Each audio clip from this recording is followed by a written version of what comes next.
Boa noite a todos. Se aqui fosse um lugar diferente, teria que falar todos e todas, mas eu não vou falar. Agradecemos a presença de todos. Peço desculpas em nome do professor Rodrigo Gurgel, que teve que viajar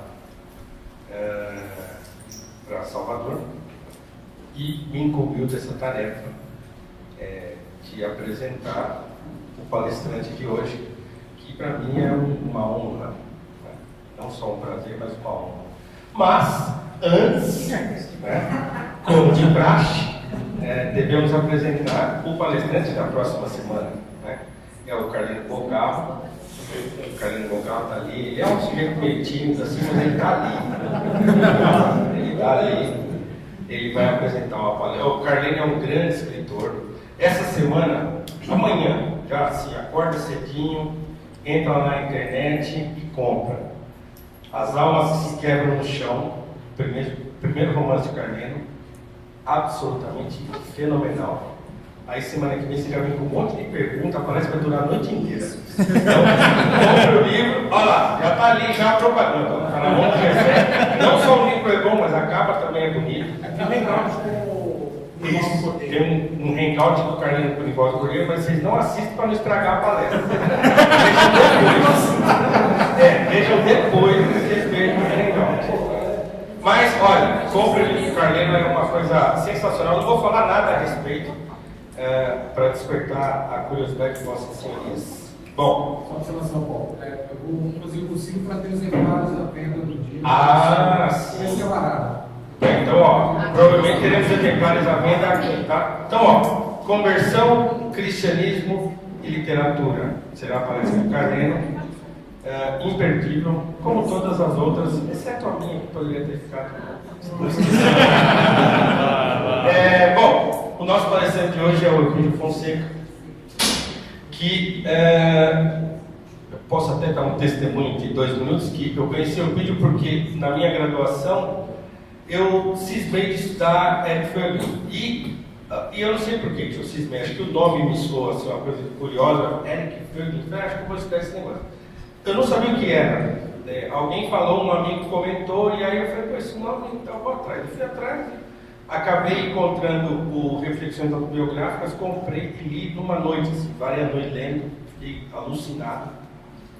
E falei, é isso mesmo que eu vou estudar. E depois eu comprei os outros livros, e aí descobri que o tradutor era o Euclídio. E no evento da Realizações eu fui, era um lançamento de um desses livros, acho que era do Federici, se não me engano, ou do professor Bento. E aí eu fui cumprimentar o Euclídio, agradecendo pela tradução do Anamnese, que eu tinha devorado também. Pronto, conversamos 1 hora ali tudo bem, começou lá, 1 hora sentado ali. Na semana seguinte nós fomos num café, ficamos acho que umas 8 horas conversando dentro do café.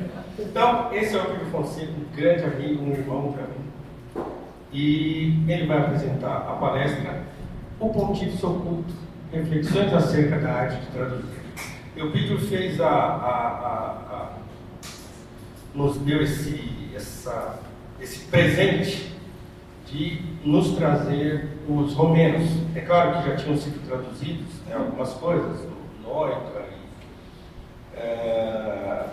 do Cioran, mas, sobretudo, o Gabriel Litiano, que eu considero, e tenho dito isso para quem eu converso aqui, para mim é o maior filósofo vivo. Eu não conheço todos os filósofos vivos, né?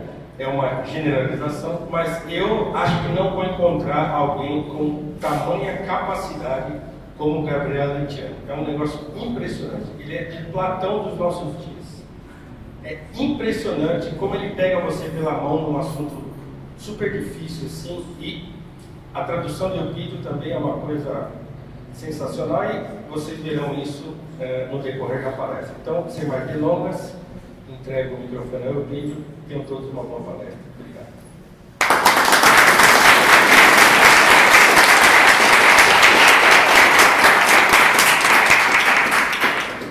Boa noite, Paulo. Complementando o que você disse, após conversar 3 minutos com Paulo, percebendo a sede de conhecimento dele e o brilho da inteligência inteligência, eu pensei comigo, esse rapaz vai muito longe nos caminhos da cultura. E isso só vem se revelando verdadeiro nos últimos 5 anos, quando nossa amizade se estreitou cada vez mais. E daí a história. Mas dentro da história, sempre é bom lembrar de alguns momentos, e um dos momentos mais tocantes, aí este é que ele se refere das 8 horas do café. Uma semana depois, Cristina e eu recebemos um poema do Paulo Cruz, que, se os senhores não sabem, também entre os multitalentos dele está este da poesia. E como meu nome é Eupídio, que vem de Euripidos, do grego, que significa esperança, e meu nome é Eupídio, aquele que dá ou tem esperança, este é o sentido final do poema que eu vou ler para os senhores. Sacramento, amizade. Ao casal amigo Eupídio e Cristina. O Deus que habita em nós, em pão e vinho, também agora habita em amizade. Em meio aos livros, música, nos filmes, no treino comum, na força dos conflitos. Na união em prol do pensamento, na mesa posta, após assassinato. Na razão sã, na ordem da existência, tal como desejaram os antigos. No estudo, a oração do entendimento e na ação do amor, um dom sem preço. A mística da paz inspira a todos que aspiram na amizade um bem supremo. Na comunhão de nobres elementos, a arte, a fé no Cristo, o intelecto, que juntos dão à vida a plenitude, o estar entre os amigos jamais cansa. Da brisa matutina à noite adentro, tal graça tem o nome esperança. Este é o Paulo Cruz, cuja amizade eu agradeço. Agradeço também ao professor Rodrigo Gurgel, que quando ouvir esta palestra certamente já terá dado um abraço forte que eu mandei para o Silvério Duque, a quem ele vai conhecer na FLIBA. E agradecer o convite por ter permitido que eu participasse de um grupo tão seleto de palestrantes. Agradeço também ao professor Rodrigo os cursos que vem ministrando, de tal maneira que se possa resgatar a velha e boa crítica literária no Brasil. E o saúdo pelo dia do professor, ele como ninguém, nosso professor. Agradeço também ao padre Fábio Fernandes pela sessão deste local para as palestras. Agradeço novamente ao Paulo por ter tornado mais bonita a apresentação da palestra transformada em PowerPoint, e ao Diogo, que vai então mover os quadros. Então, por favor, Diogo,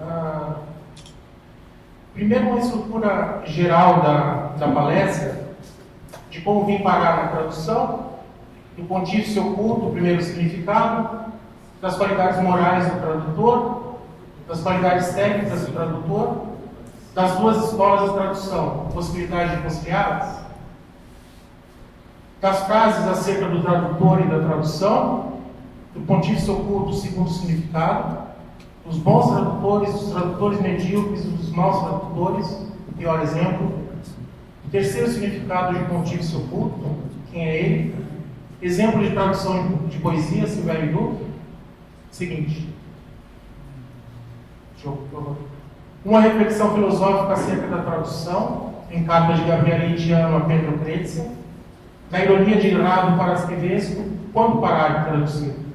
5 exemplos de minhas traduções à luz dessa ironia: Frederic Brecht, Vitiano, Steinhardt, Patapieri, Soneto, A Ponte, de Teífilo Gurgel, Perguntas e Reflexões. Então voltamos lá para o item 2.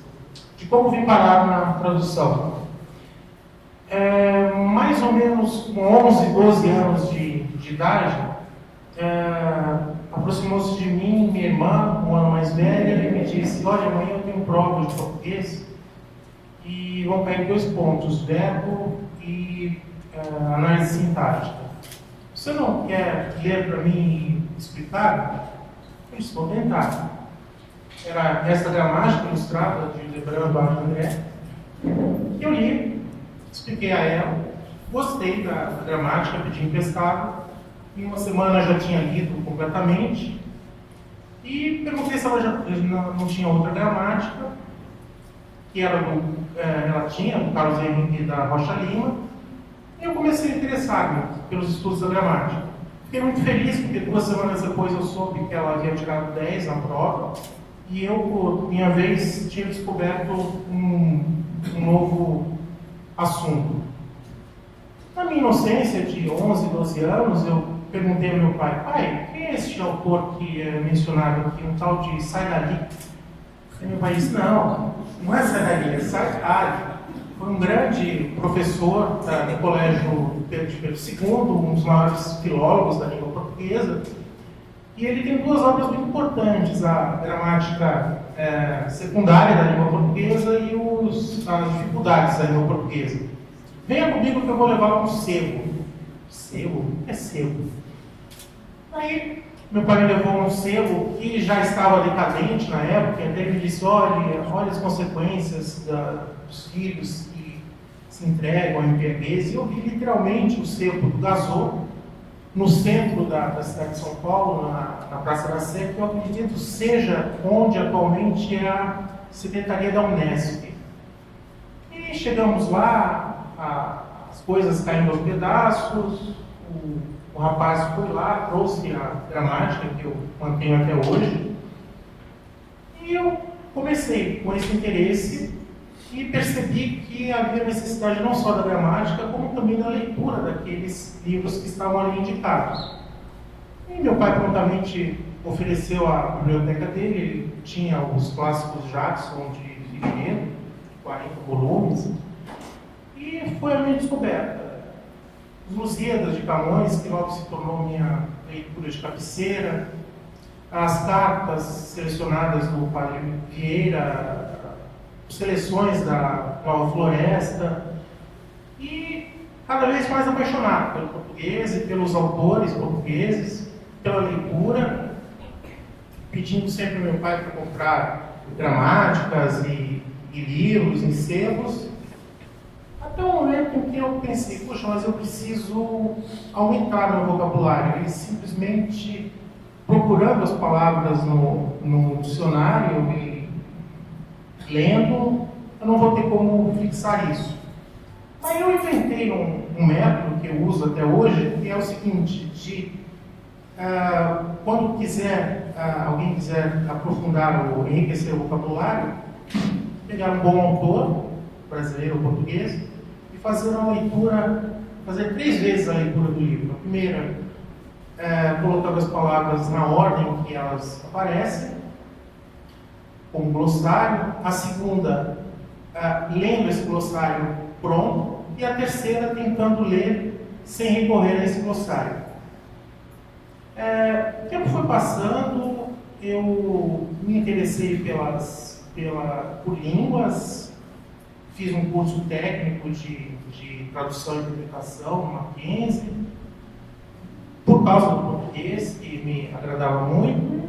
Comecei com escolas particulares, fiz vários cursos aqui em São Paulo, da União Cultural Brasil-Estados Unidos, CELEP, terminei a cultura inglesa.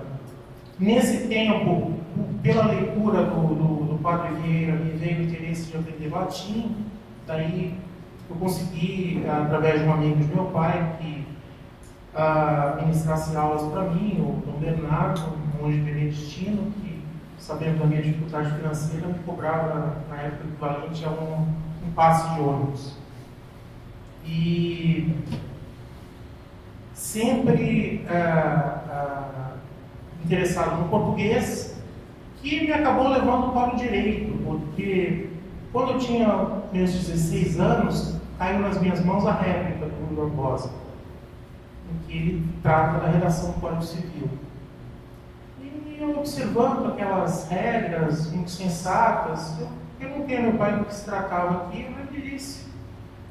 E então eu entrei para o direito pelas portas do português.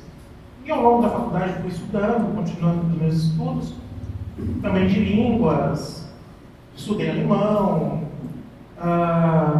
e até quando comecei a fazer as minhas pequenas traduções, quando no final da faculdade, um amigo meu muito entusiasta do Hayek me indicou algumas obras, e no direito, então, à medida que eu percebia a questão da legalidade e da supremacia da Constituição, nas minhas peças eu passei a fazer pequenas traduções de trechos. E foi assim então que eu comecei de maneira amadora as minhas traduções. O romeno, a língua mais recente que eu aprendi, foi através de uma situação muito curiosa. Eu frequentava um curso livre de filosofia que era dado mensalmente no Clube Nacional, depois passou para a Realizações. E lá eu fazia as transcrições de aula. Um dia chegou uma moça e o professor pediu que ela lesse, e eu me encantei pela voz dela. Eu diria que antes de amar a Cristina, eu amei a voz dela. E na aula seguinte ela quis saber quem era a que fazia as transcrições. Eu naturalmente me apresentei, sou eu, como vai, etc. E ela... Então eu comecei, você é do sul do Brasil? Não, por quê? Eu recebi um ligeiro sotaque. Não, eu sou romena. Como? Romena? E como vocês veem por esse meu amor à língua portuguesa, eu fiquei muito emocionado de ver alguém que falava tão bem a minha língua. Né? Eu disse, como é que eu faço para aprender romeno? Ela indicou uns cursos, eu comecei a fazer esses cursos, e depois de um ano estávamos nós dois juntos, e de 2007 para cá eu venho fazendo as traduções romenas, para as quais a Cristina serve como alguém que confere o texto original para verificar se não saiu alguma barbaridade. Então, assim, desse nosso contato amoroso entre línguas, o meu amor pela língua romena, o dela pela língua portuguesa, nós vimos criando esses filhos do nosso entendimento, que são as traduções. A Cristina não pôde estar aqui presente hoje, está na ópera, voltando. Eu deixo aqui, quando ela for ouvir, o meu muito obrigado, que diante de todo o público, eu não canso de dizer isso, que sem ela, sem o teu trabalho, Cristina, nada disso seria possível. Muito obrigado, nosso mestre do nosso. Diogo, e não, é o anterior, é o 4. Não, é o 4. 5, desculpe, 5. Então, e no caso, o curso que eu falei era o curso Seminários Paulistas de Filosofia do professor Olavo de Carvalho.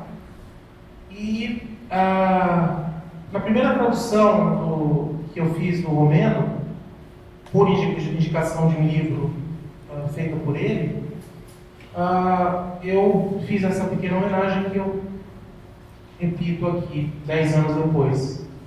Aqui peço o bem ao leitor para fazer uma pequena digressão acerca de Olavo de Carvalho, filósofo de uma didática impressionante, e cuja caridade espiritual consegue ser ainda maior do que seus vastíssimos conhecimentos. Tenho o privilégio de ser seu aluno desde 1998, com um período de interrupção de 2000 a 2002.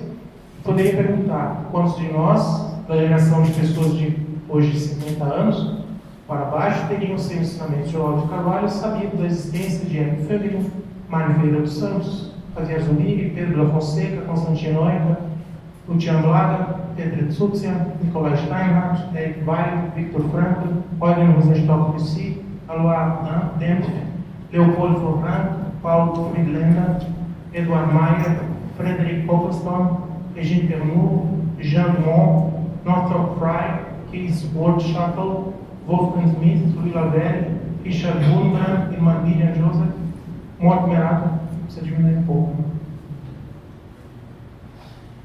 Herbert Salles, Etária, pode passar para a seguinte. Se não tivéssemos ouvido falar deles e não os tivéssemos estudado em sala de aula, de Olavo de Carvalho. Deixo, pois, aqui a minha homenagem ao Olavo de Carvalho, a quem se deve, nos últimos 20 anos, a inspiração para estudo, tradução e publicação do que há de melhor no mercado editorial brasileiro. Pode deixar. E, verificando os palestrantes que participam deste ciclo, dos que eu conheço, eu percebi que dos 13 palestrantes, 5 são alunos do curso online de filosofia do professor Olavo de Carvalho. Josias Teófilo, Flávio Morgenstern, Rafael Falcão, João Spata de Oliveira e eu. 2 ainda não são alunos, mas admiradores da obra do filósofo Olavo de Carvalho e deverão em breve ser seus alunos, Paulo Cruz e Carlino Bocarro. O organizador, o professor Rodrigo Gurgel, também é aluno do curso online de filosofia do professor Olavo de Carvalho. Não bastasse isso, e é só ver a atuação pública do professor Rafael Falcão com seu curso Latim Online, professor Rodrigo Gurgel com seus cursos de escrita, professor Roberto Malê com seu curso Como Encontrar a Própria Voz, professor Carlos Nadalim com seu curso Como Alfabetizar Seus Filhos, o trabalho de homeschooling desenvolvido pela professora Camila Badir, os livros, traduções e atuação de Bruno Gachari, a atuação de jornalistas como Paulo Briguet ou Felipe Moura Brasil, a excelente introdução à nova ordem mundial de Alexandre Costa, o trabalho catequético do padre Paulo Ricardo, o trabalho editorial arrojadíssimo de Renan Martins Santos e a sua concreta, e por último as minhas 32 traduções, 12 das quais já no mercado, tudo isso trabalho de alunos do curso online de filosofia, inspirados nos conselhos e ensinamentos dados em aulas do professor Olavo de Carvalho. Por fim, não custa lembrar que cerca de 90% de todo o acervo da Realizações é composto de livros indicados em aulas presenciais de Olavo de Carvalho nos seminários paulistas de filosofia, sendo os 2 primeiros livros lançados pela EP, de autoria dele. No momento, a Vigia Editorial vem lançando uma grande quantidade de livros por indicação do professor Olavo. Contra fatos, não há argumentos, vislumbra-se o crescimento de uma nova elite cultural que, com o tempo, expulsará a elite de fachada que domina a cultura brasileira atual. E essa mudança para melhor, devemos agradecer ao professor Olavo de Carvalho. Então, ponto seguinte. Do Pontífice Oculto, primeiro significado. Existe essa ideia bastante espraiada e, de fato, etimológica, de que o tradutor ele é um construtor de pontes, ele é um pontífice entre 2 línguas. Pondo em contato o leitor com uma cultura cuja língua desconhece, mostrando essa mesma cultura a um público que a ela não teria acesso, não fosse o trabalho do tradutor. A admiração do tradutor pelo autor traduzido é tanta que ele oculta seu nome e trabalho para que apareça apenas o nome do autor na obra original. Das qualidades morais do tradutor. A primeira delas é a solicitude humilde ao autor. O tradutor, ele tem de servir ao autor. Não pode, sob pena de cometer um grave atentado de honestidade intelectual, mudar o que quer que seja que o autor tenha escrito, ainda que saiba que está errado. O máximo que pode fazer é uma nota de rodapé, mostrar uma outra opinião. A segunda qualidade, que está diretamente ligada à primeira, é a fidelidade ao original. O tradutor deve dizer só e somente aquilo que disse o autor. O Paulo Ronay, inclusive, tem uma teoria que ele põe na prática de que o tradutor não pode tornar mais claro um autor obscuro. pode sim, eventualmente, explicar sempre através de notas de rodapé, mas nunca parafraseá-lo. Uma outra qualidade moral do tradutor seria o sacrifício de tempo e saúde. A tradução exige um dispêndio de tempo que não é sempre o mesmo, não é possível calcular, vou traduzir X páginas por dia, porque isso pode transformar-se num trabalho meramente mecânico, e muitas vezes essas páginas saem mais ou menos rapidamente. E o sacrifício da saúde, que praticamente tradutores têm problemas quase todos de coluna. Eu, inclusive. Paciência diante dos passos difíceis. Existem ocasiões em que é quase impossível vencer um trecho, e nesses momentos um dos grandes tradutores portugueses do século XIX, que foi Antônio Feliciano de Castilho, dizia que era preciso dar tempo ao tempo, porque quem sabe, matutando sobre aquele problema e com outras leituras, apareceriam as soluções. Isso já aconteceu comigo algumas vezes. E por fim, a resignação. Talvez a qualidade moral mais característica do tradutor seja esta resignação, que é a de considerar o alheio melhor que o próprio. O tradutor, como acha que o autor já disse bem algo, ele não pretende ser original, ele prefere mostrar na sua língua, da melhor forma possível, aquilo que ele viu bem formulado na língua. Os termos técnicos são língua de chegada, que seria a língua para a qual traduz, da língua de partida. Paulo Roney, como todo bom judeu, é muito morado. Ele diz que as qualidades morais do autor têm de ser as virtudes cardeais: fé na literatura, esperança na comunicação entre os homens e caridade pelo autor. As qualidades técnicas do tradutor. A primeira qualidade técnica, e esta quem diz é o Paulo Roney, seria um excelente conhecimento da língua-alvo, da sua língua, a língua para a qual ele está traduzindo, não necessariamente a sua língua. Ao contrário do que muitos pensam, que bastaria o conhecimento muito profundo da língua de partida, ou língua-fonte, e um conhecimento apenas razoável da língua-alvo. Uma coisa é a leitura de qualquer livro em língua estrangeira, em que vários pontos nós podemos saltar, podemos completar, mas no momento de dizer exatamente aquilo que o autor quis dizer, este é o momento que exige do tradutor esse conhecimento excelente da língua-alvo.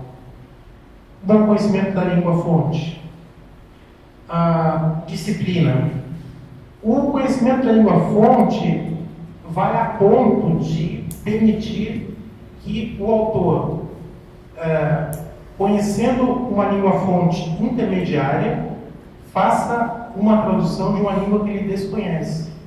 Isso é muito curioso. Isso aconteceu na literatura portuguesa, no século XIX, com a primeira parte do Fausto de Goethe, traduzida pelo Antônio Feliciano de Castilho. Antônio Feliciano de Castilho, que chegou em tenridade, não conhecia alemão. E ele, inclusive, disse isso na apresentação da tradução, e disse que fez a tradução da seguinte forma: pegou uma tradução que o irmão dele havia feito do alemão, mais uma que já existia e uma terceira feita literalmente, e mais 5 traduções francesas. E da comparação dessas 7 ou 8 traduções, ele chegava a um resultado em português, muitas vezes aproveitando aquilo que já tinha sido feito em português, o que era bom ele conservava, o que não estava tão bom ele melhorava. E há um estudo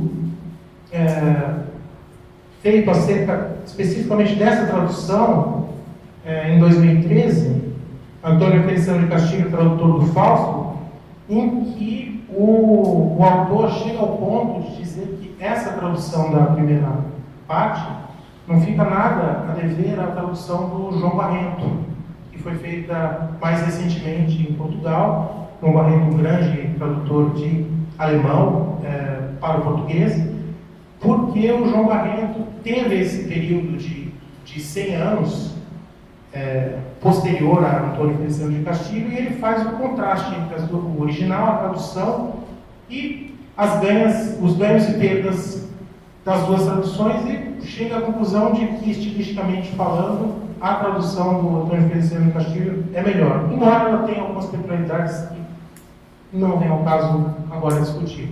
Disciplina do tradutor, assim como o professor Rodrigo Gurgel comenta da escrita, o tradutor, embora eu particularmente não considere um escritor, porque são duas qualidades que podem realmente estar reunidas em uma só pessoa, mas não necessariamente um escritor é tradutor e um tradutor é escritor. A disciplina, então, é a de procurar fazer as traduções em horários e períodos determinados, para que se crie essa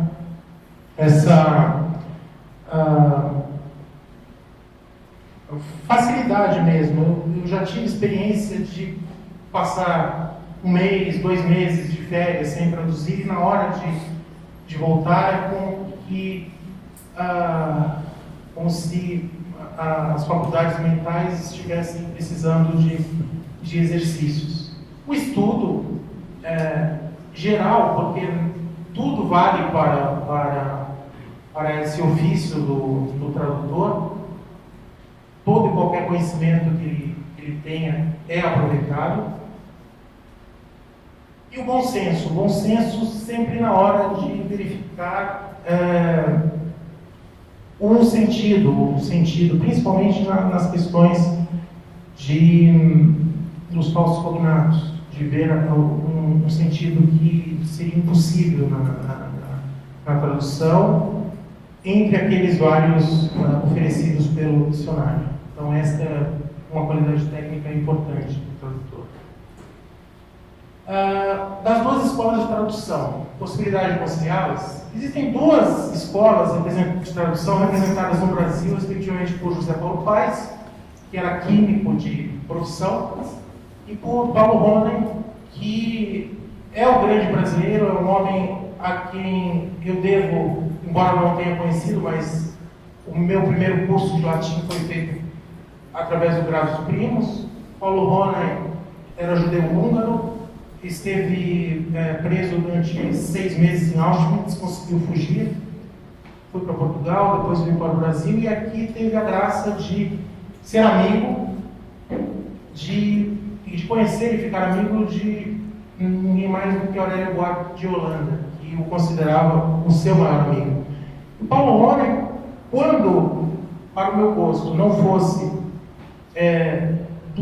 talvez o maior tradutor brasileiro que tenhamos tido até hoje, porque não só reúne a questão teórica como a prática,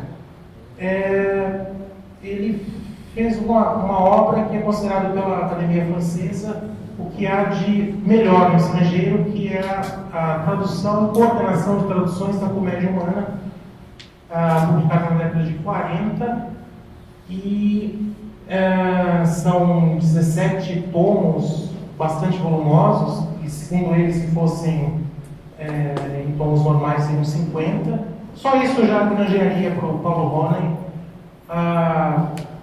toda a fama que ele merece entre os que o conhecem.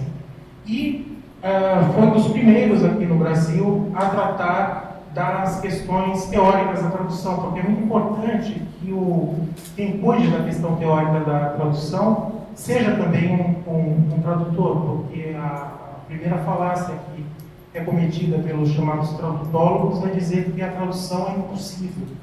Mas apesar dessa impossibilidade, ela sempre se realiza. Então, estes dois autores brasileiros representam essas duas escolas. Vamos ver quais são, então. Diz a primeira corrente, defendida por José Paulo Paes: a ideia corrente de que boa é a tradução que dá ao leitor a mesma impressão de um texto originariamente escrito em sua língua pátria constitui a maior das falácias. Pelo menos desde Humboldt, sabe-se que cada idioma consubstancia uma experiência diferencial do mundo. É um recorte da realidade diverso, na sua especificidade, dos demais recortes operados pelos outros idiomas. Só informal, no seguinte. Diz a segunda, defendida por Paulo Rohner: o tradutor mais fiel, já disse, seria aquele que, graças a uma capacidade excepcional, estivesse em condições de esquecer as palavras da mensagem original e logo depois de lembrar-se de seu conteúdo, para reformulá-la na sua própria língua, da maneira mais completa. Claro, a sua mente recortaria a mensagem em parcelas curtas para poder fixá-las. Parcelas desiguais que seriam ora uma palavra só, ora uma frase, ora um parágrafo. E para a mensagem ser compreendida, ele trataria de conformá-la o mais possível aos usos, hábitos e regras de sua própria língua. Seguinte. Conciliação. Conciliação é possível, sim. O próprio José Paulo Paes, a despeito do que tinha dito anteriormente, conclui assim um estudo dele. Contudo, não me preocupei em contar acentos, tempos fortes, confiei na intuição do ouvido, procurando não só obter um verso que tivesse em português a fluência que tem em grego o verso de Kazantzakis.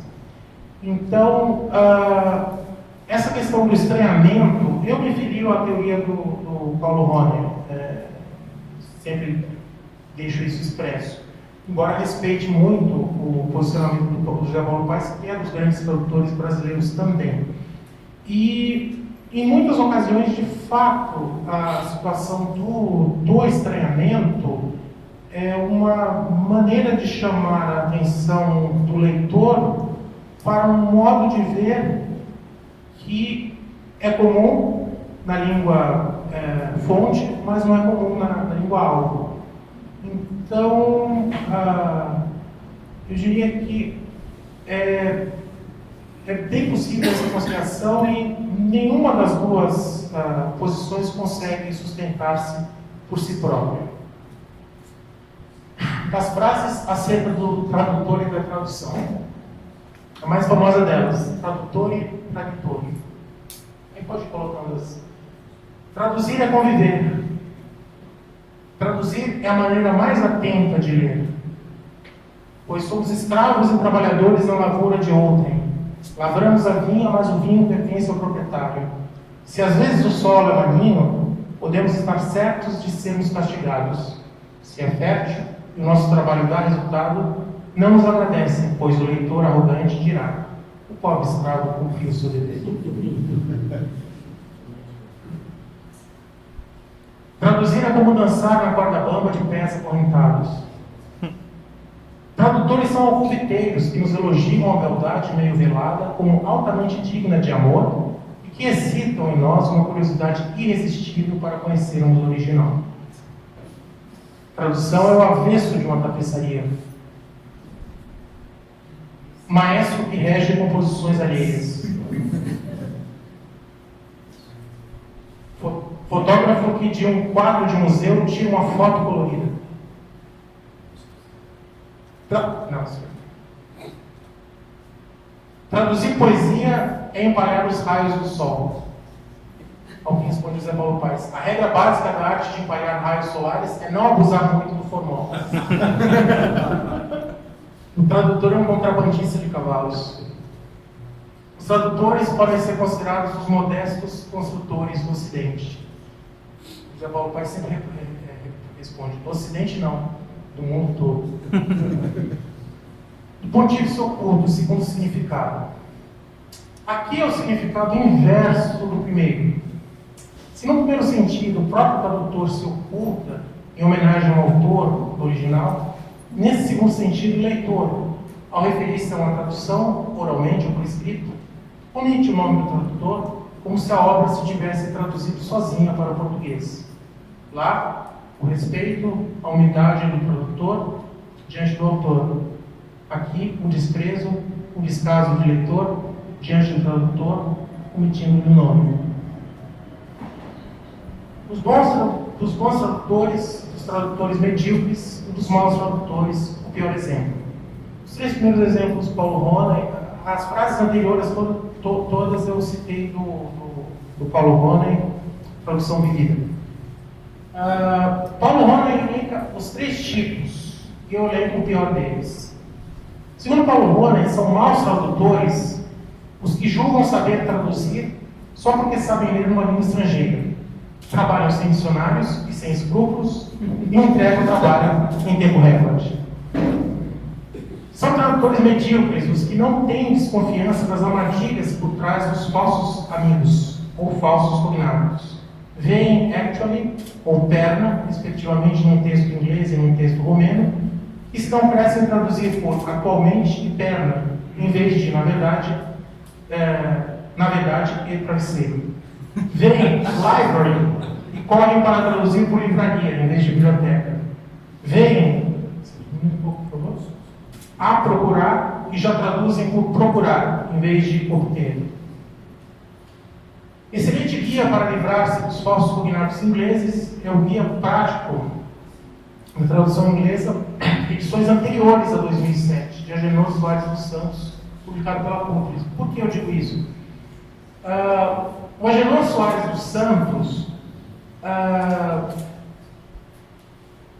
mostrava, através de exemplos práticos de tradutores, cujos nomes ele escondia, mas traduções famosas, de erros cometidos e como deveriam ser corrigidas essas traduções. Com o passar do tempo, como ninguém lia os livros o livro do Agenor Soares dos Santos, esses erros continuaram a ser perpetrados. E ele se rendeu a eles. De maneira que, de 2007 para cá, várias das observações que ele fazia e das dicas que ele dava no Guia Prático da Tradução Inglesa, ele já não faz mais. Então, para quem quiser o melhor das 2 edições, saiba que a anterior a 2007 é a melhor. Para livrar-se dos falsos cognatos franceses, há um excelente guia prático da tradução francesa, de Paulo Roney. Dos romenos, por enquanto eu estou começando a entender o vocabulário. Os bons tradutores não são os que nunca incidiram em tais erros, mas os que, depois de descobrirem envergonhados que os cometeram, tomam todo o cuidado para não reincidir. Então a tradução é sempre um risco. A tradução, eu posso dizer que nunca está terminada. Relendo traduções minhas, eu sempre vejo que algo poderia ter sido traduzido de uma maneira melhor, ou até erros mesmo cometidos. E nesse aspecto, eu digo com todo o impudor, porque o Paulo Roney, fazendo as contas no final, disse que na tradução da comédia humana, que infelizmente não seria reeditada, ele já tinha computado mais de 1.500 erros de tradução cometidos ao longo desses 17 volumes. O pior exemplo de desonestidade intelectual em matéria de tradução é dado pelo escritor Graciliano Ramos. É uma citação. Camus estava no Brasil. Daniel Caetano, redator do Correio, encontrara-se com ele para uma entrevista para ele. À hora do jantar, no restaurante do jornal, disse a Graciliano no encontro de seu entusiasmo pelo autor de Um Estrangeiro. Graça estava num de seus dias para menos. Ouviu o deslumbramento de Daniel em silêncio. Percebeu o desapontamento do amigo, resolveu falar. É uma besta. Daniel, assombrado. Besta? Mas você leu A Peste? Não li não. Se não leu, como disse que é uma besta? Não li, reescrevi. Daniel tonteou, mas depois veio a explicação. Graça andava sem dinheiro. José Olímpio dera-lhe então o A Peste para traduzir. E essa tradução, não a conheço, afirmam que é a verdadeira obra de recriação literária. Isto é um exemplo de como não deve agir o tradutor, porque o máximo que se pode fazer numa edição é dizer que é uma edição baseada no livro X. Mas, segundo o relato do Franklin de Oliveira, que é um grande admirador do Brasileiro Ramos, isso não é nenhuma questão de nenhum desafeto dele,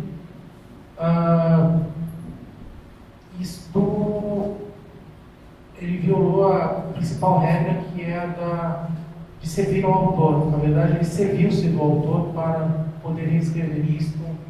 É um exemplo, o pior exemplo que eu tive notícia, ao menos no Brasil, de tradução, más traduções. O terceiro significado de pontífice oculto. Quem é ele? Pontífice oculto, por excelência, aquele que, sem ter sido pontífice da Igreja Católica, possibilitou a todos terem acesso aos textos das Sagradas Escrituras, uma tradução que se difundiu por todo o Ocidente, formando-o literariamente, é São Jerônimo, padroeiro dos tradutores, cujo dia se comemora em 30 de setembro. Então, se nos dermos conta que as Sagradas Escrituras fundaram toda a literatura do Ocidente, e a língua franca que se utilizava era a Vulgata, assim chamada tradução de São Jerônimo, que foi para Israel, aprendeu hebraico, aprendeu grego e traduziu para o latim.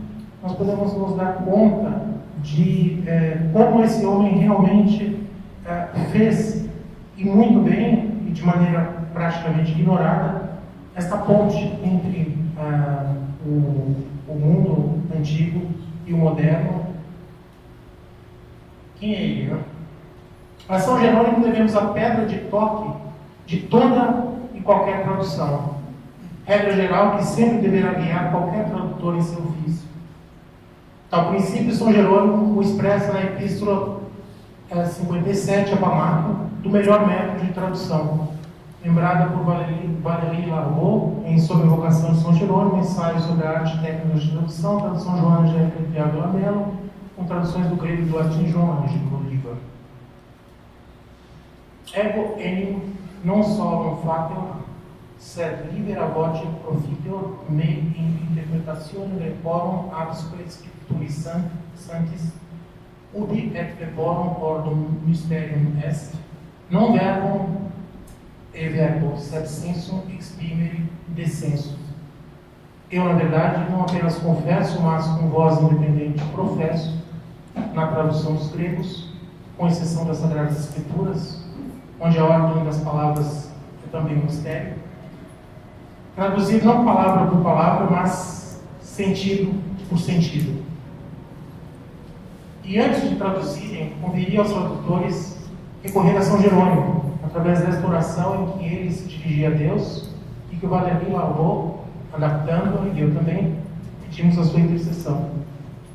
O Dr. Optime Sancti Hieronyme, adrede Europos Divitilimo, nunc te precolut me orationibus tuis iubris, o possime odem spiritum quas scriptis sunt libri, inusitanum transfer sermone. O Dr. Ótimo São Jerônimo, aproximo-me de uma obra dificílima. Agora te peço que, com tuas orações, me ajudes para que possa, com o mesmo espírito com que estão escritos os livros, traduzi-los em língua portuguesa. Exemplo de tradução de poesia, Silvério Duque. Tradução de poesia é um mundo à parte, mas recebi de meu amigo, o poeta Silvério Duque, as seguintes informações de como ele trabalha.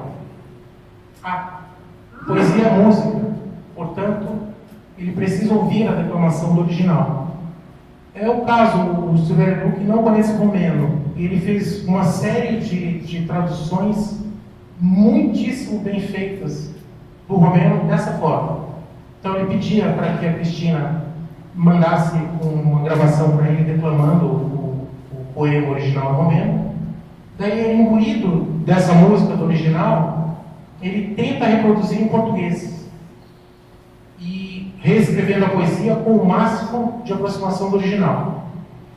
Silvério Duque, que é um grande amigo meu, a quem eu não conheço pessoalmente, nós temos amizade através de e-mails ainda, bem antes do Facebook,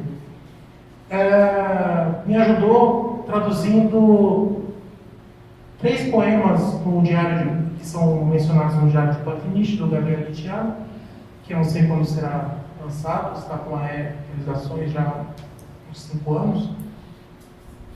E, como eu não sou poeta, eu pedi a ele ajuda e ele, então, fez. E eu escolhi o melhor de todos para poder transcrever aqui. Pode passar. Então, assim, observação: abaixo é o original, mais uma tradução em prosa para ser conferido com a excelente tradução e transcriação que ele fez, meu amigo poeta Silvério Duque, a quem agradeço mais essa gentileza. Bem-aventurados amigos poetas. Aí vem o trecho, primeiro em prosa, do Gabriel Litiano, e depois a poesia. É memorável a história de Harry Browne, que depois de sair da prisão, voltou para rever Dragúxuli, aldeia em que trabalhara anos seguidos como folclorista. Encontrou-a uma aldeana. Viu-a assustada e ela lhe disse: "Ai meu Deus, Sr. Browne, acreditávamos que o senhor tivesse morrido e lhe fizemos um canto fúnebre." Harry Browne recolheu assim seu próprio canto fúnebre. Exemplo da tradução em poesia.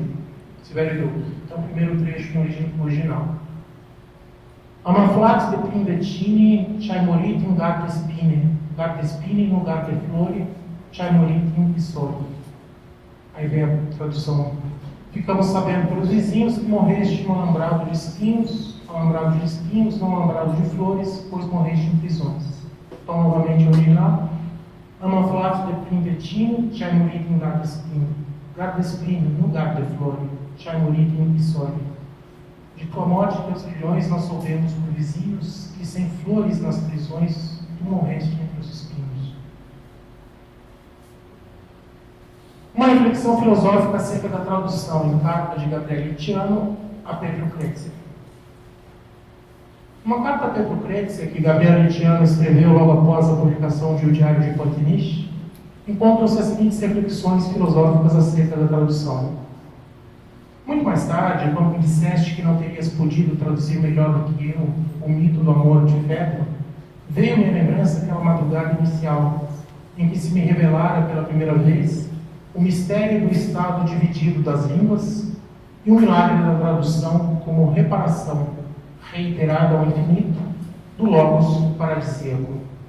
Assim entendida, a tradução deixava de ser uma atividade de rotina, passava a ser a prova porque passava certa língua diante do espírito do mundo. Assim entendida, a tradução obtinha para a filosofia a importância de um exercício essencial. Ela mantinha viva a memória do verbo supralinguístico, portanto, do espaço predileto em que se move a especulação, que não pode ser atingido enquanto, no lugar do máximo denominador comum, permanece na brecha contingente de uma ou outra das línguas. Disseste-me certa vez que a Torre de Babel estava fadada à entropia, que ali começara a dominar um enfado monumental, assim que pela derrubada dela, Deus não fez senão manifestar sua bondade. E quando traduzimos, não fazemos senão brincar numa ruína divina, animados da memória da arquitetura inicial. Em outra ocasião, disseste-me que o tradutor é o agente inconsciente do espírito, que ele é semelhante ao vento que, levando o pólen, não entra no jogo da fecundação final e não pode ser visto. Daí, dever o tradutor ser sempre um ser resignado. E no teu ser, na verdade, persistia uma resignação de tradutor. Eu não queria ser assim e não podia entender-te. E como teria fugido? Tinhas uma mente extraordinária, com um dom especulativo e analítico que não se pode geralmente encontrar. Pedia-te que escrevesses filosofia. Vale lembrar que Gabriel Critiano, antes de ser autor original, fez inúmeras traduções, pelo menos 15 traduções, dentre as quais diálogos de Platão, coordenados por Constantinople, e ele sempre disse que se sentia tolhido na posição de tradutor e que expressar as próprias ideias. Ao passo que esse professor dele, a quem ele considerava de fato um homem de uma inteligência refinadíssima, cultíssimo, tinha essa resignação do tradutor. Seguinte, por favor. Da ironia de Leonardo Paraskevescu. Quando parar de traduzir? Leonardo Paraskevescu, tradutor e escritor, comediante também, em entrevista diz quais são, depois de muitos anos de tradução, os dois perigos para o tradutor: ou a maneirização, ou o começar a fazer com que todos os autores se pareçam entre si, e todos com o tradutor. Eu vou dar 5 pequenos exemplos de minhas traduções à luz dessa ironia. Föhling, Leixo, Nietzscheano, Steinhardt, Patapevich. Eric Föhling, O Rouxinol do Imperador. Os contos de fada de Andersen sempre foram meus favoritos. No começo, minha mãe os lia para nós. Então, quando aprendi a ler, podia apreciá-los tantas vezes quantas queria. As histórias em si estão quase esquecidas. Recordo apenas o conto da roupa nova do imperador. É impossível, entretanto, que eu realmente não recorde nem mesmo este conto, mas que a história me seja tão familiar porque ela é tão frequentemente citada. De qualquer modo, o conteúdo não me impressionou especialmente como criança. Aparentemente não me foi dita a moral da história, e eu não a encontrei por mim mesmo. Recordo apenas certo embaraço causado pela ideia do imperador de cueca. Das outras histórias não me recordo de maneira nenhuma dos conteúdos. Apenas essa só que a imagem permanece e o sentimento é despertado. Reli os contos de fada mais tarde. São lindos, mas não são os contos de fada que eu vi e li como criança. Foi-se o poder de sua magia. Mas a mágica que os contos de fada tiveram em minha infância está tão forte como sempre. Uma das histórias mais estimulantes foi a do imperador que jazia em sua cama. A morte está sentada em seu peito e tira dele, uma a uma, as insígnias do poder. Então chegou o Rouxinol e canta tão gloriosamente que a morte se comove e é forçada a devolver-lhe a coroa e a espada dourada e deixar o imperador viver. O Rouxinol ainda canta seu canto comovente com a garganta cheia contra a morte. O significado que uma composição musical tem para mim é determinado pelo grau que ela traz de volta este doce estado de agonia entre a morte e a vida. Amnésia. Andrei Pleixo. É provável que vos lembrais das imagens da Revolução Romena de dezembro de 1989, assim como apareceram nos canais de televisão de todo o mundo. Tinha sido, assim diziam, a primeira revolução ao vivo. De helicóptero, um ditador fugia do prédio do governo. As estradas estavam cheias de tanques, de soldados desorientados e de civis exaltados. Atirava-se de todas as partes. A euforia ainda não podia distinguir-se do terror. A esperança associava-se ao luto. Posteriormente, analistas de todos os tipos, da Romênia e do estrangeiro, procuraram encontrar argumentos para relativizar a dimensão revolucionária daqueles dias. Contaram-se os mortos e estabeleceu-se que não foram suficientes. Identificaram-se cenários conspiracionistas complicados.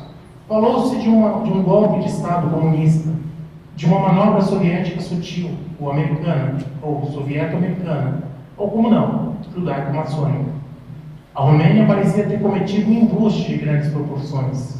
Organizara algo que se parecia com a revolução, mas que, na realidade, deixara intocadas as estruturas da ditadura. Era, pois, o grande fiasco, a exceção, a ovelha negra do Estado europeu. Com o passar do tempo, apaziguaram-se as suspeições. A ovelha se tornou comestível, foi convidada a aderir à OTAN e lhe foi prometido o grande pasto europeu. Os acontecimentos de dezembro de 1989 foram reinvestidos com o título de Revolução. Mas, acerca dessa grandiosa evolução histórica, não quero falar-vos. Minhas lembranças da Revolução de Bucareste são mais modestas. Recordo-me de fato diverso, de meios concretos, de detalhes mais ou menos significativos. Por exemplo, o primeiro grito de vitória que ouvi, a primeira alegria articulada, atestando a mudança radical dos tempos, veio da parte de uma vizinha boa gente, sem nenhum tipo de apetência revolucionária. Ela entrou impetuosa no quintal, passando heróica por entre balas, e proclamou em benefício de todo o bairro: no armazém da esquina há azeitonas, e não há fila. Senti imediatamente o aroma do futuro. Senti que estávamos no limiar de uma mudança decisiva. Doravante, vamos ter azeitonas, e vamos poder comprá-las em qualquer quantidade, sem sequer ficarmos na fila. Do meu ponto de vista, era uma realização suficiente para justificar uma revolução. Gabriel Bitiano. Eis seguramente um tema sedutor. A sedução que exerce sobre o nosso tema de sedução explica-se talvez pelo fato de que a própria vida nos confronta a todo passo com a sedução. Não pretendemos todos, de uma maneira ou de outra, insinuar-nos no outro, e se pode chegar a habitá-lo, invadindo-lhe o ser? Ou, inversamente, não nos acontece de sentirmos que caímos sob o encanto de alguém, que caímos presa dele e podemos ser levados na direção por ele aberta? Encontramos-nos todos na vida na situação de seduzir e de sermos seduzidos. Pareceria que estamos todos preparados para responder à pergunta: o que é sedução? No entanto, se tentarmos fazê-lo, verificaremos que exatamente as coisas que nos estão mais à mão e que fazem parte de modo mais íntimo de nossa vida são as mais difíceis de pôr a uma distância conveniente para poderem ser encaradas. Do seduzir não sabemos dizer mais do que diz qualquer dicionário, especialmente que se trata de capacidade de atrair por uma qualidade à parte, por um encanto fora do comum. E ao sedutor continuamos a vê-lo como uma personagem que faz conquistas amorosas, à maneira da personagem do qual Racine Freta diz que é charmoso, jovem, atraindo para si todos os corações. Como procederemos então? Dirigimos a língua, que sempre mostra ser mais inteligente do que nós. O que diz o verbo latino seduco? Em primeiro lugar, seduco significa levar a uma parte, retirar a uma parte, levar à parte. Me seducet foras narratque disterêncio. Leva-me para fora e me conta. Daqui se generaliza de maneira natural o sentido de separar, divorciar. Com mors anima seduxerit artus. Quando a morte separar o corpo da alma. Virgílio. O sentido em que empregamos hoje, em que a palavra tem em todas as línguas românicas, apareceu em latim por último, nos autores cristãos. Somente em Tertuliano, século II e III, e em Agostinho, séculos IV e V, seduco passa a ser seduzir, no sentido de levar num caminho errado, corromper. Querendo dirigirmos a inteligência da língua, é natural olharmos primeiro para os sentidos primários, ali onde a palavra brota até a superfície da língua, com o seu significado de aurora. E fazendo assim, vamos verificar uma coisa perturbadoramente simples. Um sedutor é uma personagem que te leva à parte, alguém que te conduz à parte que ele quer. Mas se este é o sentido elementar com que queremos operar para entender a sedução, então, de modo espontâneo, levantam-se essas três questões. Para que parte te conduz o sedutor? Em virtude de que, de nossa constituição, podemos tomar alguém à parte, ou podemos ser levados por alguém à parte? O que do sedutor e do seduzido faz possível conduzir, levar à parte? Através de que seduz o sedutor? Através de que pode conduzir-te à parte onde ele quer? 1971. Dom Helder Câmara, arcebispo do Recife, Pernambuco, Padre Vermelho. A ele se aplica Mateus 24, 23, 24. Então, se alguém vos disser: olha, aqui está o Cristo, ei-lo acolá, não lhes deis crédito, porque se levantarão falsos cristos e falsos profetas, que farão grandes prodígios e maravilhas tais, que, se for possível, até os escolhidos se enganariam. Creio ainda que o alto prelado com a flor vermelha na lapela, se faz culpado daquele pecado acerca de cuja existência estou perfeitamente convencido. O pecado da burrice. Olha, Ronald Patapete. Do que se trata? Não sei como os outros sobre o comunismo mantiveram a integridade, mas eu salvei-me através dos amigos. Desde que me conheço, fui cercado do que poderia denominar, com alguma pompa, amigos de ideias. Desse modo, minha vida intelectual, antes de 1989, não teve nenhuma ligação com a escola, a faculdade ou o espaço público, mas desenvolveu-se exclusivamente no meu círculo de amigos. Eram, de um lado, bibliotecas que devorávamos juntos com entusiasmo, e havia ainda debates intermináveis que, voluptuosos e apaixonados, organizávamos periodicamente. Tudo era espontâneo e perfeitamente informal. Encontrávamos, ouvíamos música que cobria todo o espectro, desde os cantos gregorianos até Gênesis, Sting e Jethro Tull. Comíamos, bebíamos e discutíamos. Frequentes e deletáveis eram as sessões de vídeo que terminavam sempre com trocas incandescentes de ideias. Havia ainda os livros lançados de pouco, ou as xerocópias das quais um de nós tinha conseguido, que eram discutidas, por assim dizer, com lápis na mão. Seria um erro crer que essas discussões fossem conversas fiadas de uma veleidade sem fim. Pela precisão dos conhecimentos, fineza da inteligência, autenticidade do interesse cultural e o humor do discurso, era notável a estatura intelectual de meus amigos e ultrapassava a muitos autores consagrados. A nossa paixão comum era a vida das ideias e o corpo delas. Faltos de expressão pública como éramos, nenhum de nós publicara livros e nenhum pretendia fazê-lo naquelas condições. A impaciência que de regra se acalma nos intelectuais com a publicação, entre nós encontrava-se em permanente excitação ávida. Formávamos uma contracultura indiferente, cortante e plena de vitalidade. Certas urgências podem parecer estranhas ao leitor de hoje, como seria a nossa confiança na mudança iminente do sujeito, pela qual entendíamos o salto imediato sob nossos olhos da acumulação de cultura no aperfeiçoamento espiritual de todo o ser. Víamos na cultura uma alquimia, e a filosofia mais difícil, Hegel, por exemplo, era entendida por nós como uma iniciação a um modelo de homem mais aproximado da perfeição que desejávamos com emoção e entusiasmo como neófitos. Tudo tinha para nós um sentido espiritual e iniciático. Qualquer de nós se teria sentido mortificado pela ideia de que o escopo da cultura é a publicação de livros, tendo em vista uma bibliografia. Queríamos conhecer tudo, e o conhecimento nos era necessário para nos transformarmos interiormente, para nos tornarmos deuses, no sentido algo racional dos antigos. Tenho de acrescentar que o método como debatíamos os livros lidos era muito mais sério e mais aplicado do que o método que nos simpósios científicos de que participei eram discutidos artigos mantidos em sessões. Porque éramos passionais, sinceros e intransigentes, a esclerose de nenhum cansaço conseguia alterar-nos a autenticidade. Longe de instituições e mestres, nossa educação se fez através de livros e nas conversas, na atmosfera exaltada e bem-aventurada da amizade namorada.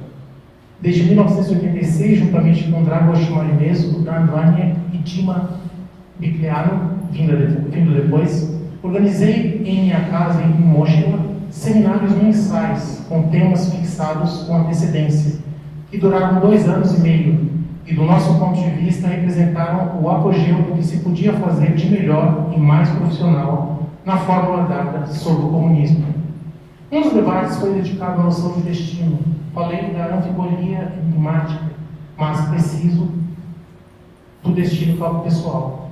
Em 18 de setembro de 1987, recebi de Dan Vanier, que fora mandado ao Brashov, um cartão postal que continha o seguinte convite: que dirias de terminares até 2 de outubro um esboço do ensaio sobre si mesmo, embora de nobres ipsetatiemos? Poderia dar ao mistério de que falavas um entendimento mais preciso. Em 2 de outubro deveria acontecer o nosso próximo encontro, mas o mistério de que ali se lembrava Dan era o meu sentimento de que tudo o que vivo argumenta como um apólogo uma fábula educativa. Na epígrafe sugerida por Dan Vanier estavam, como convém a ele, as palavras de pudor, de nobis ipsis silemos, tomadas de Francis Bacon. Recebi a provocação de Dan e em 3 meses escrevi este livro.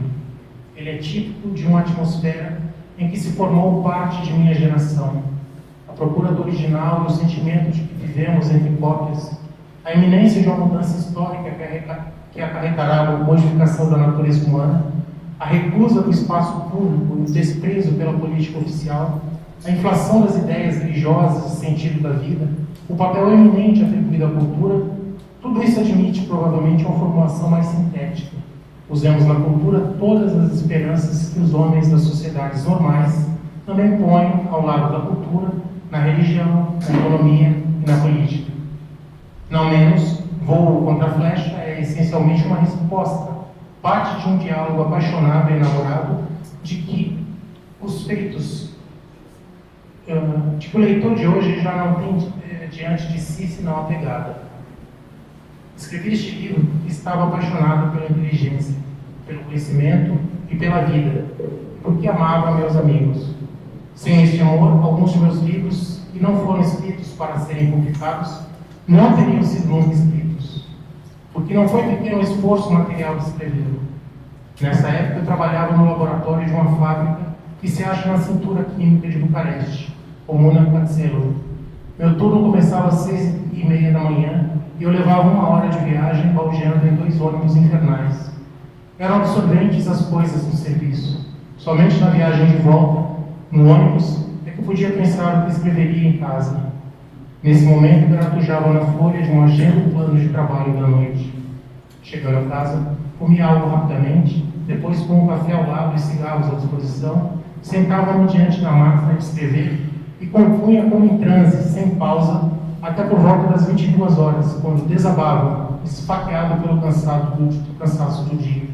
No dia seguinte, a mesma coisa, e assim por 3 meses. Não quero dizer que fui infeliz. Com exceção dos constrangimentos sociais que decorriam naturalmente do meu estado de escravo assalariado, que partilhava com qualquer outro cidadão, fiz sempre o que quis e o que me deu prazer. A minha liberdade no círculo de amigos que tive foi plena, e certamente esta foi verdadeiramente minha vida, a de que vou dar conta no juízo final, e pela qual sou reconhecedor a todos os que me amaram. Visto retrospectivamente, é este o paradoxo de nossa formação sobre o comunismo. Um constrangimento social miserável, combinado com uma vigilância policialesca perpétua e onipresente, enlaçaram-se miraculosamente nos círculos pequenos e não infectados de delatores, com uma liberdade pessoal extraordinária. Minha saúde de alma de hoje é devida essencialmente àquele pequeno círculo de amigos, dentre os quais muito poucos são mencionados nas páginas deste ensaio. A eles dirijo todos os meus agradecimentos. Quanto ao livro, dedico-o como sinal de um modo de vida que soube ser fértil e rico, a despeito de ter sido condenado a nascer e viver no ar fértil da catacumba. Abril de 1995. Soneto à ponte de Teífilo Gurgel. Para terminar, já que estamos falando sempre de pontes, o soneto à ponte de Teífilo Gurgel. Não fora a ponte, nunca existiria essa facilidade renovada de transitar nos espaços, entre uma margem e a outra margem, sob a luz do dia ou mesmo à noite, quando a sinfonia dos sapos junto às margens põe em cada moita de mata verde iluminada de pirilampos singular toada.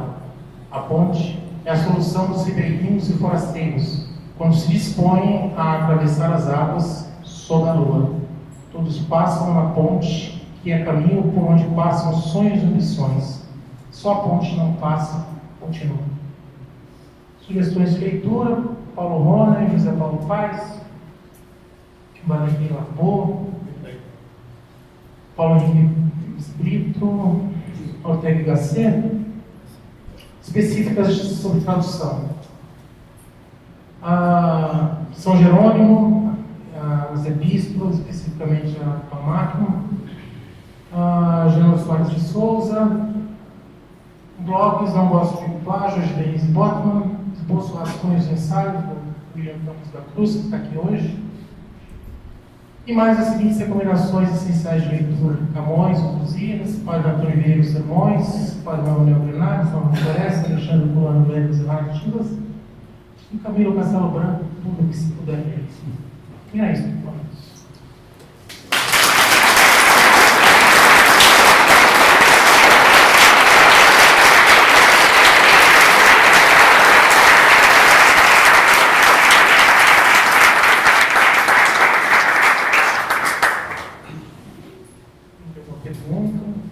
Olha, eu quero fazer uma observação. Esse trecho longo, o Patapielos, no final, eu acho que assim, depois, se eu puder disponibilizar para todos, porque me parece que nesse trecho longo está o cerne da questão do que os governos podem fazer por nós brasileiros. Porque eles passaram exatamente pelas coisas das quais nós estamos passando hoje. Claro que não com tamanha intensidade como foi com eles, mas é a mesma situação. E se a coisa se intensificar, como parece que tem se intensificado politicamente no Brasil, o que nos restará é exatamente isso aí que o Padre Pedro fala na introdução do seu livro Vou Contra a Festa. Então, quer dizer, não só nesse trecho, mas em toda a literatura romana que o Pílio vem fazendo um esforço tremendo de nos apresentar, fica essa espécie de boia, né, para a gente não afundar. Gabriel Litiano, Patapielos, Andrei Pleixo, Constantino Noica, o próprio Tiorano, né, são boias para a gente se segurar nesse mar de desesperança que o Brasil está se transformando. Obrigado, Paulo. E só complementando o que você disse, você usa a imagem da boia e o Gabriel Litiano usa a imagem do oxigênio roubado, porque o leste europeu passou por uma situação que, no momento em que eles saíam daqueles 40, 50 anos de totalitarismo comunista, o Ocidente estava fazendo um tipo de crítica àquilo que eles mais almejavam, e esse mesmo Ocidente tinha ilusões acerca do comunismo, principalmente os intelectuais franceses, e o grande problema que persiste ainda hoje, esses três autores estão muito preocupados porque vem surgindo na Romênia uma geração de jovens de menos de 25 anos que não viveram o período anterior a 1989 e são neocomunistas. Então, eles estão evitando todos os esforços, inclusive no final deste mês termino de traduzir um livro escrito pelos três, são 4 ensaios que visam explicar para alguém que nasceu depois de 1989 o que foi o comunismo. E porque, segundo os autores, uma expressão criada por Gabriel Litiano, o comunismo é uma ideia que ainda nos deforma as mentes. E isso porque não há uma memória comum na Europa depois da queda do muro. Antes da queda do muro, a Europa Oriental e Ocidental. Depois da queda, a memória do leste europeu não existe para o europeu ocidental. E eles batem no ponto que, enquanto o comunismo não for considerado, assim como o nazismo, um crime contra a humanidade e ser criminalizado, inclusive, pessoas, como eles mesmos dizem, ninguém hoje em sã consciência publicamente diz eu sou nazista ou fui nazista na juventude, mas muitas pessoas ainda dizem que o comunismo talvez merecesse uma chance a mais, não era bem aquilo. Então, existe esse alento para nós, através desses autores romenos, que, como bem disse o Paulo, são os nossos modelos para problemas que enfrentamos e enfrentaremos. Eu queria fazer um depoimento e também uma pergunta. A gente fez aqui, a gente teve o privilégio de fazer um trabalho com o PIB, a gente fez a tradução, fiz a legendagem de um vídeo que justamente sobre Steinhardt, né? E a gente teve um trabalho conjunto de apuro, de procurar ser o mais fiel possível. E eu trabalho com várias legendas e com muitos trabalhos, e eu assisto muito cinema. E o que eu vejo em termos de documentário e cinema tem uma deturpação total. A tradução não é cuidada em nada. Você poderia comentar alguma coisa assim? Não sei se você conhece tradutores que fazem cinema, alguma coisa assim. Infelizmente não. E aquele foi o meu primeiro trabalho, eu já fiz mais uns 2 outros, falta colocar a legenda, quando for colocar vou chamar você. Mas a dificuldade que existe que eu percebi da diferença entre a tradução literária e a tradução de legenda é a questão do espaço e da própria imagem, de poder fazer com que não se perca aquele tempo em que a pessoa está falando e o espectador ainda está lendo a legenda. Então essa é uma dificuldade maior que exige uma adaptação para poder caber naquele tempo. Uma outra coisa que eu observo justamente é que parece que muitos tradutores trabalham sem assistir a obra, tanto o documentário como o filme, a ficção. E o que acontece? Você vê que a pessoa com certeza não assistiu porque ela traduz errado, né? Várias coisas de filmes franceses, principalmente, que eu tenho visto, nossa, erros enormes. É fundamental assistir aquele documentário. Eu acho que tem umas 30 vezes eu assisti, e se você bem lembra, havia aqueles velhinhos com 80 e poucos anos de idade, destentados, falavam para dentro, e a própria Cristina não entendia o que eles diziam, então eram muitos pontos trechos com pontinhos, até que no final parece que a coisa houve realmente um milagre, porque tudo que se refere a Steinhardt está perpassado de milagre, aconteceu também. E infelizmente não foi possível tornar público esse vídeo, mas foi o meu primeiro trabalho de legenda. Eu queria pedir para você poder repetir aquela exposição sobre os 2 tipos, rapidamente. Pois não. Os 2 tipos de tradução. Então, basicamente, as 2 escolas de tradução são as seguintes. Uma diz que a boa tradução é aquela em que o leitor, se você não dissesse que o texto é de um autor estrangeiro, não perceberia. Ou seja, a impressão que dá é que aquela obra foi escrita na língua do leitor. Esta é a corrente que é defendida pelo Paulo Ronay e é a que eu me filio.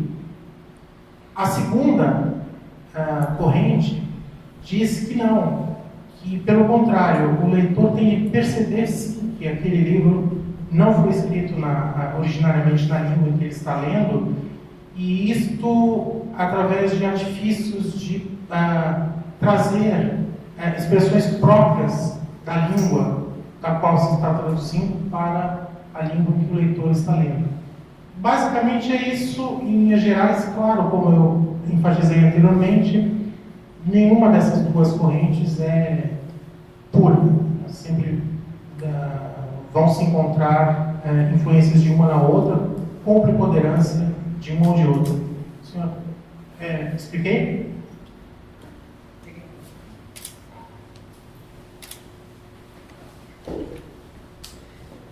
E uma escola de negócios, eu tive a oportunidade de fazer traduções do inglês e do espanhol para o português de casos de negócios e de notas técnicas. Eu notei sempre uma pobreza em português de terminologia. Então eu sei que é um assunto bastante complicado. Acredito que se houvesse uma terminologia de negócios no Brasil, não só nós enriqueceríamos a língua, o léxico, mas também conseguiríamos dar na academia uma contribuição nessa língua para quem empreende, para quem desenvolve negócios, empresas, etc. Eu sempre vi que era uma problemática gigantesca que eu, no máximo, conseguiria colocar um grãozinho de areia. Queria te expor isso e pedir sugestões. Acredito que um trabalho de fôlego eu não conseguiria fazer, e teria que partir da academia e etc. Né? Coisa que não vejo muito. Nós, no máximo que fazemos é adaptarmos termos ou simplesmente comprar como eles estão vendidos, principalmente por escolas americanas, etc. Em suma, essa problemática, porque eu vejo que em negócios não existe muito pouco feito e poderíamos crescer em capacidade de refletir sobre negócios. Né? Bem, são as minhas, se houver alguma contribuição, etc., eu agradeceria muito. Obrigado. O nome do senhor é? João. Senhor João, há alguns anos, o meu amigo William Campos da Cruz montou um projeto para dar dicas a tradutores, mesmo uma espécie de oficina de tradutores. Eu achei ótimo, a ótima maneira como ele desenvolveu, mas parece que nós chegamos à seguinte conclusão. O problema é muito mais grave do que se imagina. O problema é aquilo que eu disse no começo. Não se conhece português no Brasil. A situação da língua portuguesa atual no Brasil é caótica. É uma língua pobre, pouco expressiva. Então, o primeiro passo realmente é a volta à leitura dos bons autores portugueses. E mesmo, como o senhor mencionou acerca de terminologia, eu não trabalho com tradução técnica, a minha tradução é tradução literária, embora aparentemente a tradução técnica para quem é de fora fosse mais simples, não é. Até a questão de terminologia, o mesmo termo significa coisas exatamente diversas em duas línguas. O Paulo Hanning foi as duas coisas, o tradutor técnico e literário, então ele fala dessas experiências, mas uma saída provisória, eu diria, antes da questão da reconquista da língua portuguesa, é verificar o que estão fazendo os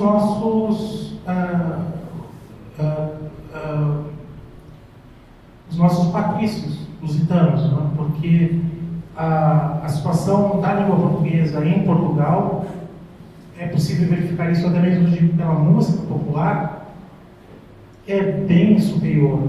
Então, assim, eu acho que um primeiro passo assim, mais expedito seria este de ver como tratam os lusitanos, porque eles costumam ser muito expressivos nas traduções dele, e daí partir eventualmente para uma adaptação para o Brasil. Embora essa questão, para mim, a língua que nós falamos é a língua portuguesa, assim como os americanos falam inglês, e não americano, os canadenses não falam canadense, falam inglês. Agora, a situação é gravíssima mesmo. Assim, vai além do mero problema terminológico. Só uma pergunta.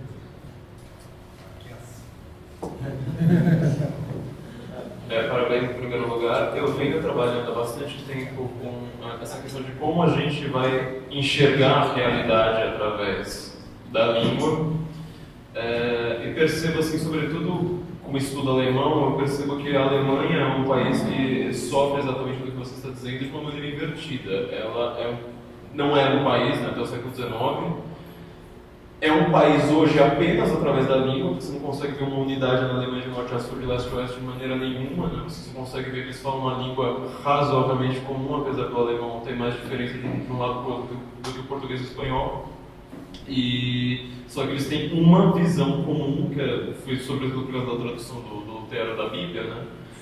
Foi na verdade uma germanização, né?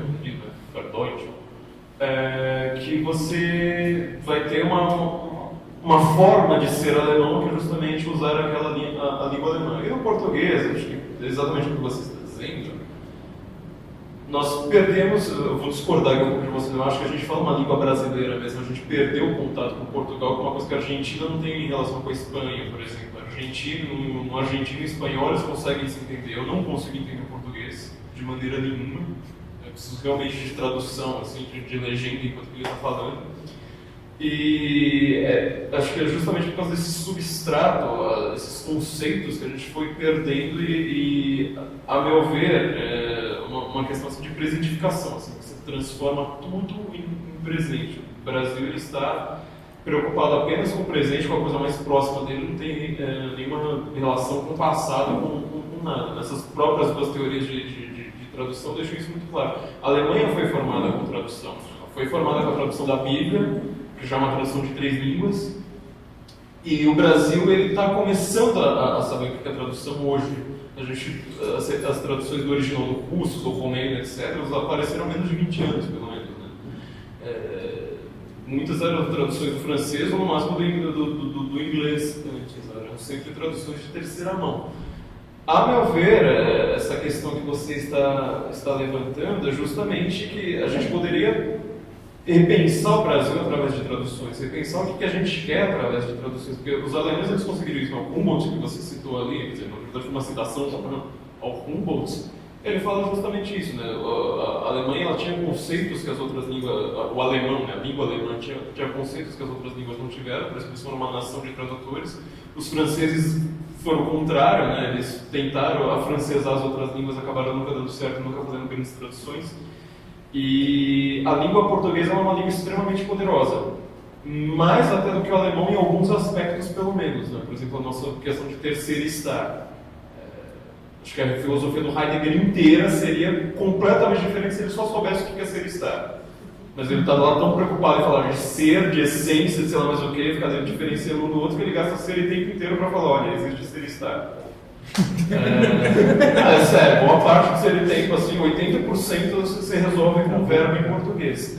E quando você... essa é uma forma que a gente poderia mostrar a cultura, o que é ser brasileiro, o que é uma cultura brasileira, aprofundando realmente a língua. Porque, por exemplo, até em traduções técnicas, né? Eu trabalhei com traduções técnicas por muito tempo, é facílimo você traduzir para o português vindo do inglês, vindo do francês, presumo, né?